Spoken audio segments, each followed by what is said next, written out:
সম্প্রতি বড় বড় ৩টি অগ্নিকাণ্ড উদ্বেগ ছড়িয়েছে নানা মহলে। শুধু অগ্নি নির্বাপন ব্যবস্থা না থাকা নয়, এর পেছনে নাশকতার গন্ধ পাচ্ছেন বিশেষজ্ঞরা। আগুনের প্রকৃত কারণ জানতে সংশ্লিষ্ট সকলকে জবাবদিহির আওতায় আনার তাগিদ দিয়েছেন তারা। 14 অক্টোবর সকালে মিরপুরের রূপনগরে রাসায়নিকের গুদামে আগুন। মৃত্যু হয় 16 জনের। আগুন পুরোপুরি নেভাতে সময় লাগে 72 ঘন্টা।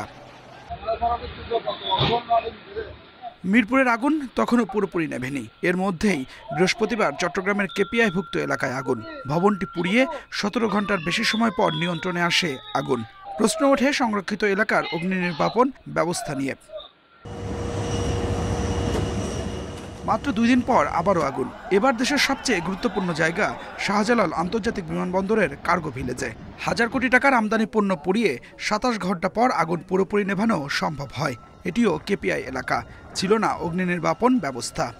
প্রত্যেকটা জায়গা ছোট ছোট করে ভাগ করা এবং ভিতরে আপনার অনেকগুলো অংশ যেটা আপনার স্টিলের তৈরি, স্টিলের স্ট্রাকচার দিয়ে একতলা দোতলা পর্যন্ত আছে। এখানে অনেক কম্বাসেবল ম্যাটেরিয়াল ছিল, মানে হ্যাজার্ডাস যে ম্যাটেরিয়াল এর লোডটা অনেক বেশি, মানে অকুপেন্সি লোডটা অনেক বেশি, যেটার জন্য আমাদের এত সময় লেগেছে। 6 দিনের মধ্যে 3টি অগ্নিকাণ্ডকে স্বাভাবিকভাবে দেখতে রাজি নন বিশেষজ্ঞরা। বলছেন, দ্রুত কেন আগুন নেভানো গেল না, এর মধ্যেই লুকিয়ে আছে নাশকতা কিংবা নিছকই দুর্ঘটনার প্রশ্ন।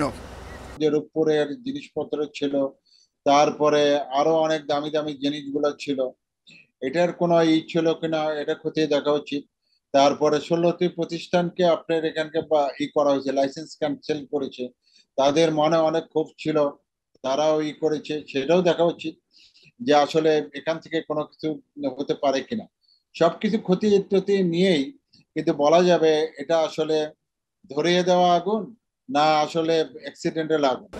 এ নিয়ে বিশদ তদন্ত করলে নাশকতা অথবা দুর্ঘটনা দুটোই প্রতিরোধ করা সম্ভব বলে মনে করেন বিশেষজ্ঞরা। Adilur Rahman, independent news, Dhaka.